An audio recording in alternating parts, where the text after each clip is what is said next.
The NBA playoffs are here, and I'm getting my bets in on FanDuel. Talk to me, Chuck GPT. What do you know? All sorts of interesting stuff, even Charles Barkley's greatest fear. Hey, nobody needs to know that.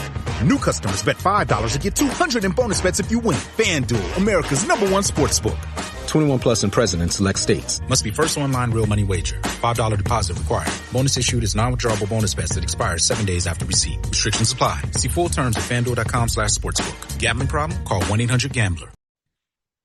Christian Louboutin and the law is a love relationship which has flourished over the course of time. Let's explore how Christian Louboutin and his management team used legal tools to enforce their intellectual property rights around the world, one country at a time, creating some long-lasting precedents and case laws along the way. While Christian Louboutin doesn't do publicity and advertisements, his fierce protection and enforcement tactics of his creative assets and rights have made him renowned in fashion law as one of the most sophisticated business people when it comes to using the law to his advantage. His luxury shoes are even more revered by fashionistas and amateurs of beautiful things around the world as a result. So what is Christian Louboutin's legal legacy and input so far? Who is Christian Louboutin, the man behind the mythical brand? Christian Louboutin, born on the 7th of January 1963, is a French fashion designer who founded his world-famous and eponymous shoe business in 1991 after freelancing for several Paris fashion houses as a designer. Mr. Louboutin is the biological son of Irène Louboutin, a homemaker originally from Brittany, and her lover, who was Egyptian. Christian Louboutin knew nothing of his dalliance and thought of himself as the only son of Roger Louboutin, a cabinet maker, and Irène, his lawful wife, until one of his sisters, he is the fourth child born after three sisters, told him this secret in 2014, when he was already an adult. Indeed, Christian Louboutin said in a 2012 interview, I felt I wasn't French. My family was very French, and so I decided they had probably adopted me. But instead of feeling it was terrible and that I was an outsider who had to go and find my real family, I invented my own history full of characters from Egypt because I was very into the pharaohs. So subliminally, Mr. Louboutin knew that something was off from the start with respect to his true origins and racial background. While this disturbing state of affairs caused him to be expelled from school 3 times, then to drop out of school entirely, and also to run away from home at the age of 12, at which point his mother allowed him to move out to live at a friend's house, Mr. Louboutin forged his own extremely independent and singular path as a fashion designer very early on. This draws a comparison with Olivier Rousteing, a younger French designer who has been at the creative helm of French fashion house Balmain since 2011, when he was only 25 years old. And Mr. Rousteing was adopted at the age of 1 after his 15-year-old biological and anonymous mother gave him up for adoption. In 2019, while contributing to the making of a documentary about him, Wonder Boy, Mr. Rousteing discovered that he is fully African, with a Somali birth mother and an Ethiopian birth father. Like Christian Louboutin, Olivier Rousteing dropped out of school. He left French fashion school ESMOD in his first year, citing lack of creative freedom. Both Christian Louboutin and Olivier Rousteing are among the very rare creative directors with French citizenship who head French fashion houses today, along with Simon Jacquemus, who is another dropout from ESMOD. Another characteristic that those three French fashion designers have in common is that they are openly gay. Christian Louboutin was, as a preteen, one of the Bande du Palace, a group of hard partying teens and preteens who were a fixture of the Parisian nightclub Le Palace. Mr. Louboutin's passion for designing shoes started at a young age, overshadowing his interest in academics and leading him towards a successful career in fashion. Going through a punk phase, he acted in a few films, including the 1979 cult classic Rasdep and The Homosexual Century. His first job was at the mythical Parisian cabaret Les Folies Bergères, where he assisted the entertainers backstage. That's a nice job to have. He was also a fixture on the city's party scene alongside Mick Jagger and Andy Warhol. Christian Louboutin had little formal training, including drawing and the decorative arts at the Académie d'Art Roederer. He said that his fascination with shoes began in 1976, when he visited the Musée National des Arts d'Afrique et d'Océanie, now renamed Palais de la Porte Dorée, on the Avenue Daumesnil in Paris. It was there that he saw a sign forbidding women wearing sharp stilettos from entering the building for fear of damage to the extensive wood flooring. This image stayed in his mind, and he later used this idea in his designs, wanting to, and I quote here, defy that, wanting to create something that broke rules and made women feel confident and empowered. And he succeeded, because from 2020 to 2021, Christian Louboutin exhibited many of his pointed and high shoes in a delightful retrospective called The Exhibitionist at the very same Palais de la Porte Dorée. After trips to Egypt and then India, Mr. Louboutin returned to Paris in 1981, where he assembled a portfolio of drawings of elaborate high heels. He brought it to the top couture houses, and his efforts resulted in employment with French shoemaker staple Charles Jourdan. Later, Christian Louboutin met luxury shoe designer Roger Vivier, who invented the modern stiletto or spike-tail shoe and the chrome-plated buckle pump in the 1950s. Mr. Louboutin became an apprentice in Roger Vivier's atelier. Going on to serve as a freelance designer, Christian Louboutin designed women's shoes for Chanel, Yves Saint Laurent, and Maud Frison, another shoe designer with name brand cachet in the 1980s.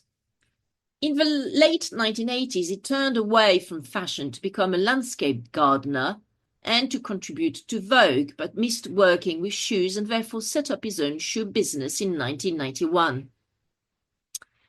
With funds from two financial backers, Henri Seydoux, who sold his stake in the 2021 deal with Exor, but more on this later, and second financial backer, Bruno Chambellon, who were also Mr. Louboutin's best friends, he incorporated his first company, Christian Louboutin Société par Action Simplifiée, Christian Louboutin SAS, on the 5th of February 1991.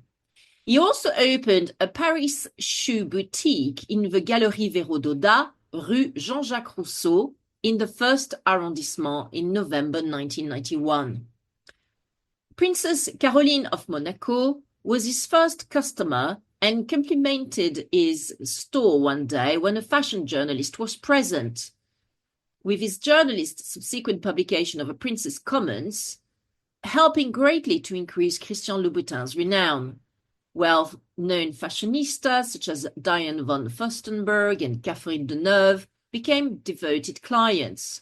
Late devotees of his stiletto heels included Madonna, Gwyneth Paltrow, Jennifer Lopez, Dita Von Teese, and Sarah Jessica Parker, who even wore Louboutins on her wedding day. In his first year of business in 1991, Christian Louboutin SAS sold 200 pairs of shoes. Then it boasted a sales increase for more than 300,000 pairs sold in 2009 to 700,000 pairs in 2011. In 2024, the business produced more than 1 million pair of shoes. Today, the Christian Louboutin group of companies has more than 160 boutiques in 32 countries across 4 continents, including 35 in the United States, 23 in Japan, and 20 in China. Since 1991, it has become an international brand, with the United States of America accounting for 52% of Louboutin's sales. Europe, the Middle East, and Russia represent 30% of the brand's turnover, and Asia 18%. Christian Louboutin SAS seems to not have filed its annual accounts with the French equivalent of Companies House, the Greffe du Tribunal de Commerce of Paris, since 2005, while this is a commercial law offense. And Christian Louboutin SAS is a private company limited by shares under French law. So while its finances and annual accounts are opaque and hidden, we nonetheless know that the shoe company has said that its goal is to achieve 1 billion euros of annual turnover in 2025. But that can't be verified on the annual accounts because they aren't published. Christian Louboutin SAS has also said that from its annual turnover, 99% comes from the sale of shoes, while the remainder derived from purses and handbags and now cosmetics.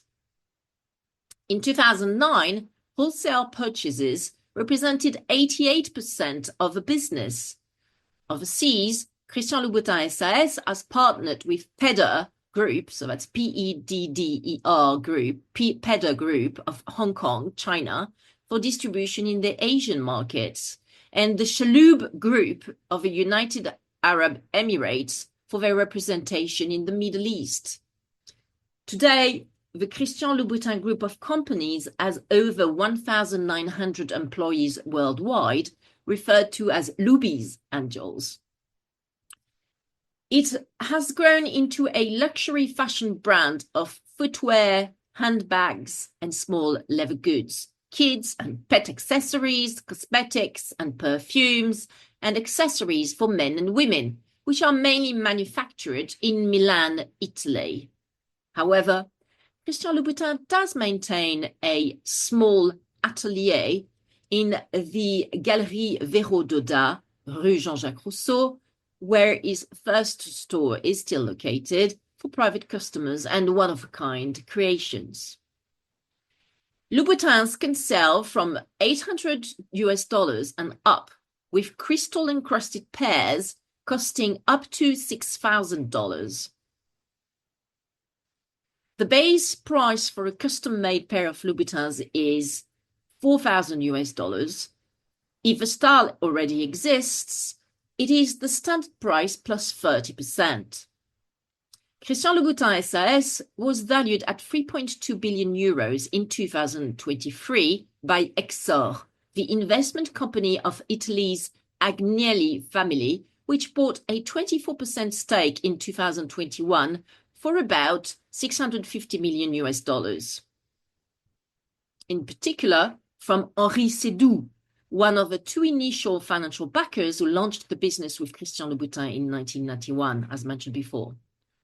Christian Louboutin still owns 35%, which Forbes values at $1.1 billion.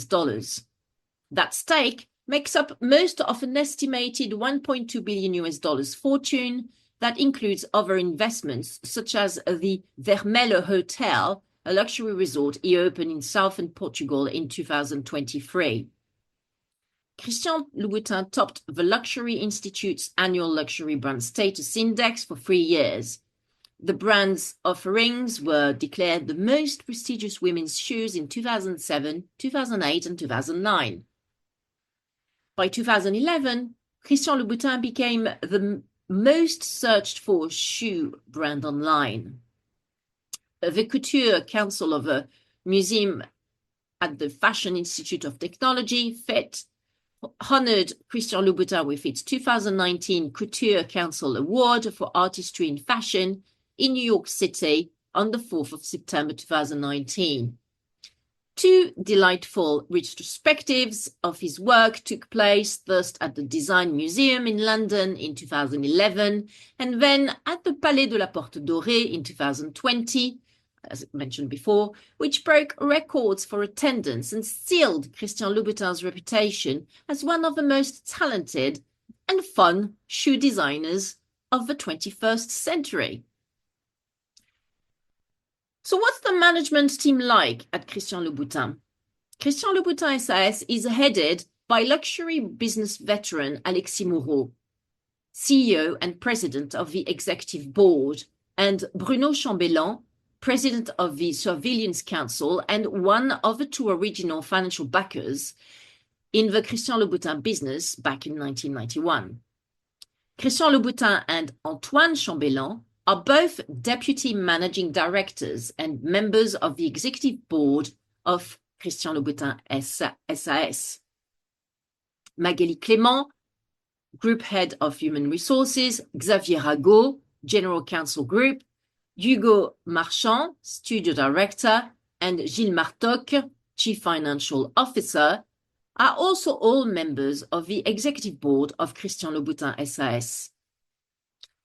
In 2021, Christian Louboutin also assigned some of his hundreds of trademarks, which he owned in his own name and then licensed back to Christian Louboutin SAS in exchange for royalties, to French notaries Clermont et Associés. This assignment was probably done by way of fiducie, F-I-D-U-C-I-E, fiducie, which is a French law-governed contract whereby a person, called the constituent, transfers all or parts of their assets to another person, called the fiduciaire, with the mission for the latter, the fiduciaire, to act on behalf of one or several beneficiaries. Fiducie is the French equivalent structure to a trust and was introduced in France by law in February 2007. One can imagine that since Christian Louboutin now has two young twin daughters, he not only wants to spend more time with them by being less involved in the day-to-day running of his business, but also wishes to ensure that his daughters will benefit from his vast wealth and revenue streams generated in particular by the royalties derived from the licenses on his huge portfolio of trademarks. How Christian Louboutin and his legal who's forged fashion law for years to come. The first real input from Christian Louboutin to the fashion law field relates to the Red Soul blues. Over the past 30 years, designer Christian Louboutin has built a fashion empire based on his shoes and their distinctive red soles. As it happens, some other shoe designers and manufacturers also like the concept of red sole shoes, and this is where the situation becomes more complex. Mr. Louboutin, owner of the international semi-figurative trademark represented by a red sole on which is written Christian Louboutin, filed with the World Intellectual Property Organization, WIPO, initially under French priority of a now expired French trademark registered on the 29th of November 2000, and Christian Louboutin SAS, owner of the exclusive license allowing it to operate the trademark, have combated with mixed results any attempt by other fashion and luxury goods companies to use red soles on shoes. In December 2007, Christian Louboutin and his company sued the Italian shoe brand Cesare Pacciotti for trademark imitation, unfair competition, and parasitism,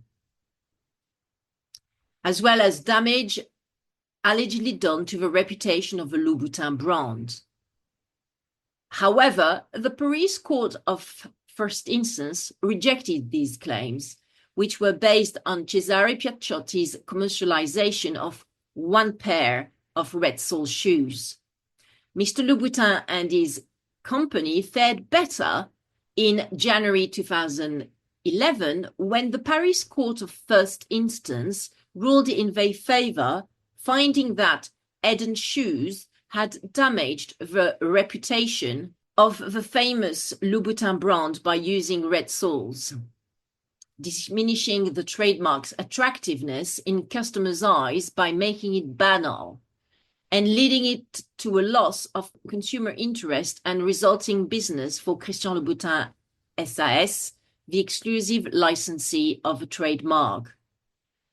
Christian Louboutin suffered a new setback on the 22nd of June 2011 when the Paris Court of Appeal overturned a 2008 Paris Court of First Instance ruling in his favor in a dispute with the fast retailer Zara over its choice of a red sole for its products, criticizing the absence of a three-dimensional representation of Mr. Louboutin's French trademark and its lack of distinctiveness, clarity, and exactitude, as well as a lack of precision in relation to the claimed red color. The Court of Appeal declared Christian Louboutin's trademark invalid. The court justified its decision to invalidate the French trademark on the grounds that, and I quote, "It was not immediately identifiable as the representation of a sole. Such interpretation only coming to mind after reading the descriptive summary that Christian Louboutin had judged useful to add on the register." The Court of Appeal further denied the right to trademark a concept, i.e. the idea of systematically putting bright red soles on shoes produced by the same brand. Further, the Court of Appeal ruled that letting the first instance decision stand, which sentenced Zara for unfair competition and parasitism, would be tantamount to forbidding anyone to sell red sole shoes, apart from Christian Louboutin and his company. Such a claim, according to the court, would be exorbitant, and the fact that the fashion press and sophisticated consumers associated the brand with a red sole would not justify the perpetual appropriation by Christian Louboutin's company of a concept consisting of systematically putting red soles on women's shoes. On the 30th of May 2012, in a major blow for Mr. Louboutin and his company, the French Supreme Court confirmed the Court of Appeal's decision, thereby irrevocably invalidating Christian Louboutin's French trademark. The Cour de Cassation of the French Supreme Court further upheld the Court of Appeal's rejection of the Louboutin company's allegations of unfair competition, parasitism, and risk of confusion, because the retail price for a pair of Zara's red sole shoes was €49, about 1/10 of the price of a pair of Louboutins, which meant that those two companies were operating on two totally distinct markets. So does this decision by the French court mean that Christian Louboutin can successfully sue over alleged unfair competition and parasitism only in the case of red sole shoes that are sold within the same price range as Mr. Louboutin's shoes? The fashion and legal communities got an answer to this very question when the US Court of Appeals for the Second Circuit partially upheld a decision by the US District Court of the Southern District of New York, Christian Louboutin SA versus Yves Saint Laurent AM Inc. In that dispute, Christian Louboutin SA had requested a preliminary injunction to prevent luxury goods competitor Yves Saint Laurent from marketing monochromatic outsole upper red shoes challenged by Mr. Louboutin as infringing his red sole trademarks. Using a defense argument similar to that put forth by Zara in the French court's legal saga, Yves Saint Laurent denied that its challenged shoes' red outsoles created any risk of consumer confusion at or after the point of sale, and further moved to invalidate the federal registration of a trademark awarded to Mr. Louboutin by the U.S. Patent and Trademark Office, the USPTO, in 2008, on the grounds that the red sole is merely aesthetically functional and lacks secondary meaning. On the 10th of August 2011, the U.S. District Court of the Southern District of New York denied Louboutin Company's request for an injunction.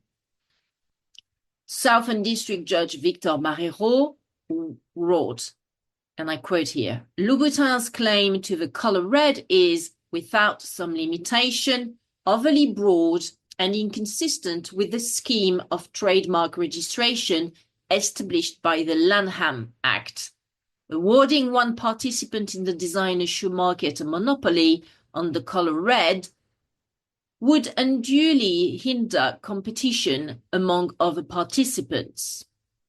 On appeal, the Second Circuit disagreed and held that Judge Marrero's rule that a single color can never serve as a trademark in the fashion industry is inconsistent with the Supreme Court's decision in Qualitex Co. versus Jacobson Products Co., which held that single colors alone can sometimes serve as valid trademarks. Indeed, single color trademarks have been protected for years, where the trademark holder can show that consumers associate the color with a brand or service as opposed to finding it merely decorative or visually pleasing. For example, Tiffany's Robin Blue box.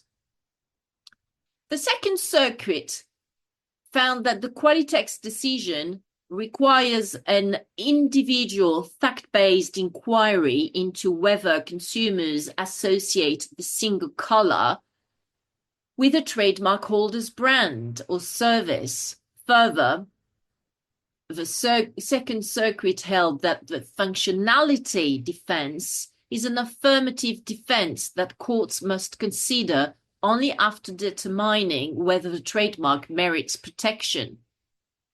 Turning to the red sole trademark, the Second Circuit analyzed Louboutin's advertising expenditures, media coverage, and sales success, as well as consumers' surveys submitted by both parties, and held that Louboutin's red soles have acquired limited secondary meaning as a distinctive symbol that identifies the Louboutin brand only when used as a red outsole, contrasting with the remainder of a shoe.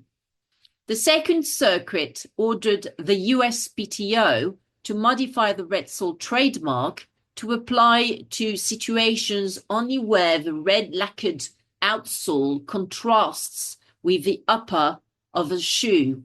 Accordingly, the Second Circuit upheld Judge Marrero's denial of a preliminary injunction as to the Yves Saint Laurent monochrome red shoe because, quote, "the red sole on Yves Saint Laurent's monochrome shoe is neither a use of nor confusingly similar to the red sole mark."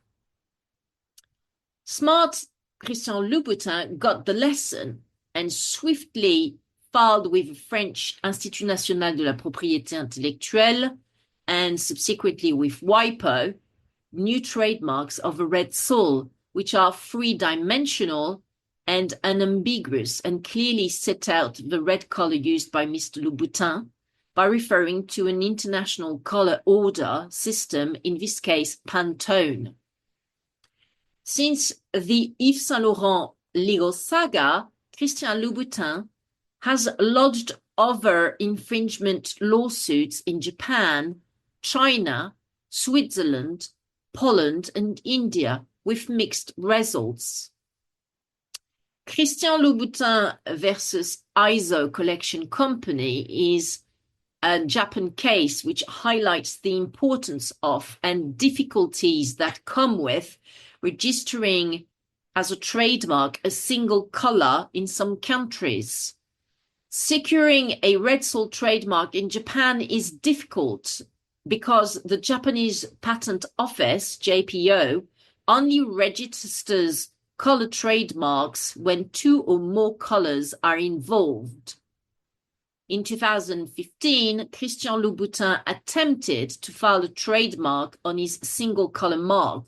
This trademark application has been pending ever since because the JPO believes the red sole trademark lacks, and I quote, inherent and acquired distinctiveness. In 2018, Christian Louboutin learned that the ISO collection company, ISO, had begun selling shoes with rubber red soles. Christian Louboutin immediately filed an infringement lawsuit in the Tokyo District Court. Mr. Louboutin argued that ISO did not ask him for permission to use the red sole mark, and consequently, ISO was infringing Mr. Louboutin's red sole mark under Japan's unfair competition law.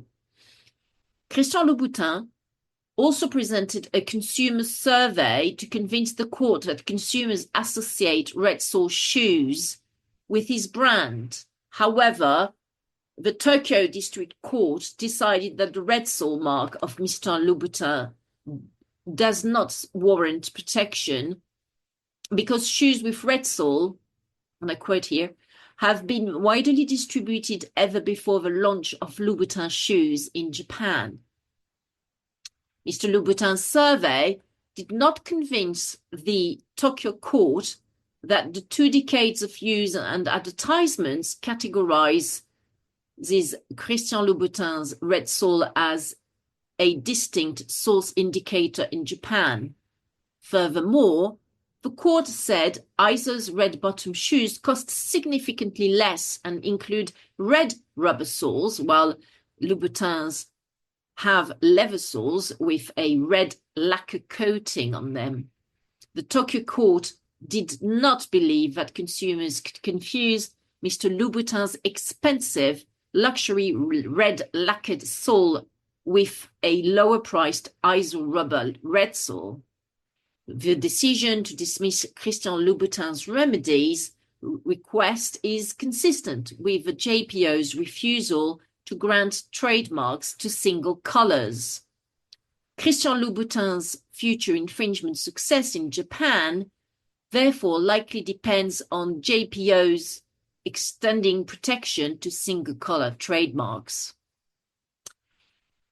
In China, the case Christian Louboutin versus Guangdong Wanlima Industrial Company, the decision was handed down on 9th of September 2022 by the Beijing Intellectual Property Court. This court ruled in favor of Christian Louboutin, protecting his red sole trademark. When the defendant, Guangdong Wanlima Industrial Company, began selling his high heels with a red bottom design like the iconic Louboutin heel, Christian Louboutin responded by filing a lawsuit. This case focused on Article 6.1 of China's Anti-Unfair Competition Act, which prohibits parties from offering up products that are confusingly similar to those of others. Article 6.1 states that the infringing design must be similar to a brand with a certain influence. The Beijing court recognized Christian Louboutin as a highly reputable label with millions of sales and media coverage throughout China. Therefore, the claimant fulfilled the category of brands with a certain influence.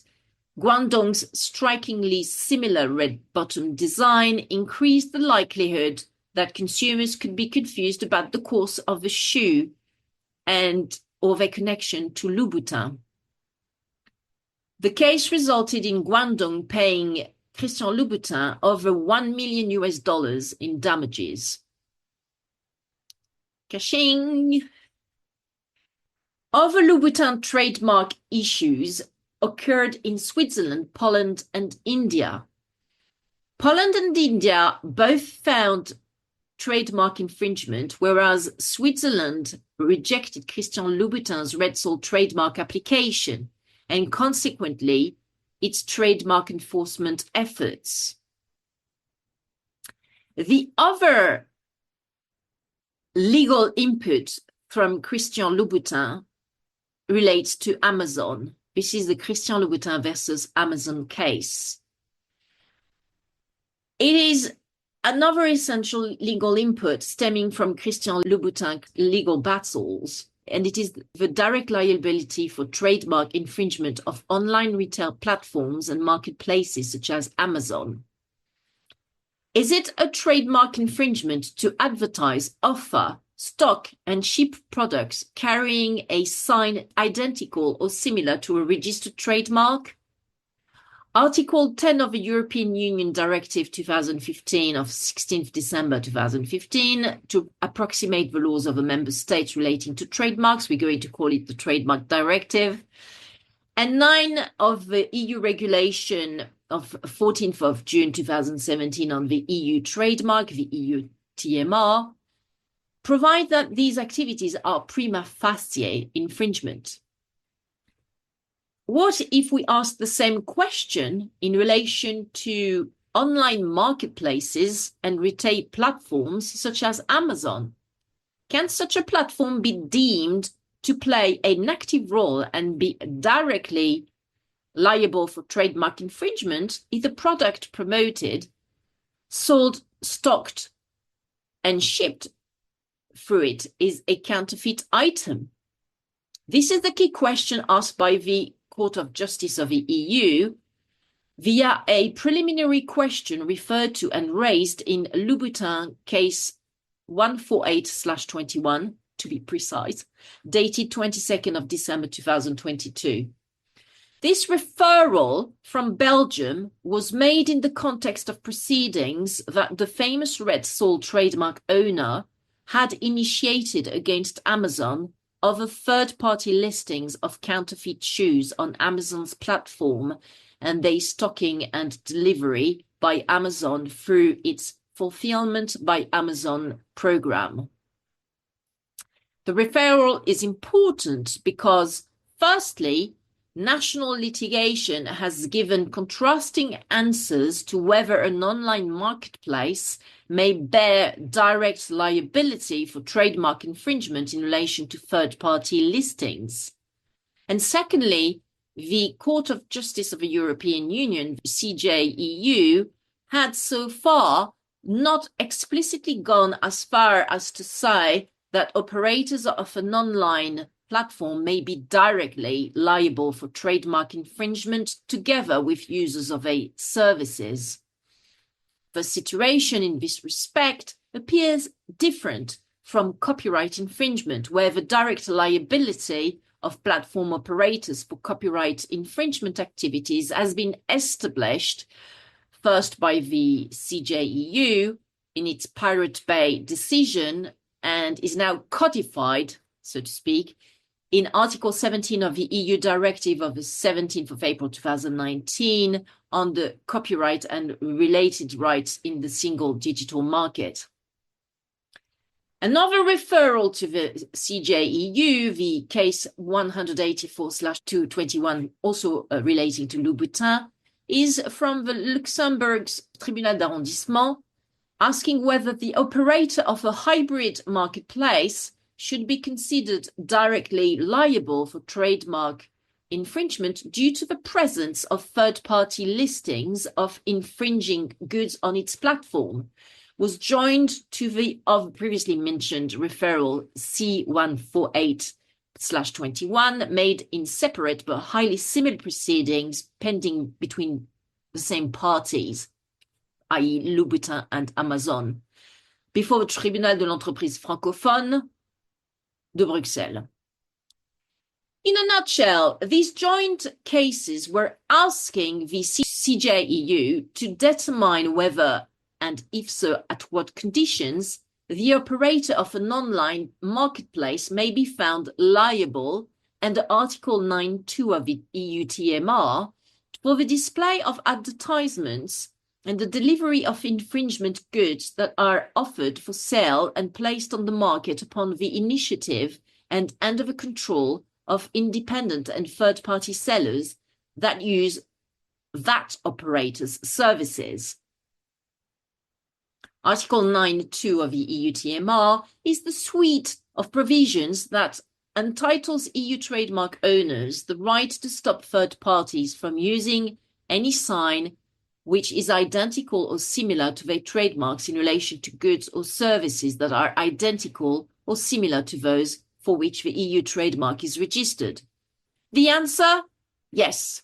An operator can be found liable under Article 9.2 when the normally reasonably informed and reasonably observant user of an online marketplace has the impression that the operator of an online marketplace is the one who sells in its own name and on its own behalf the goods in question. In particular, this may be the case where an online marketplace displays its own logo on the advertisement of third-party sellers and where it carries out the storage and shipping of the third-party goods in question. The criterion is therefore whether an operator of an online marketplace is using the sign in its own commercial communication, which of course turns on the facts. For example, how is the operator displaying its advertisements? Is it displaying its own ads at the same time as those of the third-party sellers? Is the operator offering additional services to the third-party sellers as part of the marketing of their products, such as storing and shipping their products?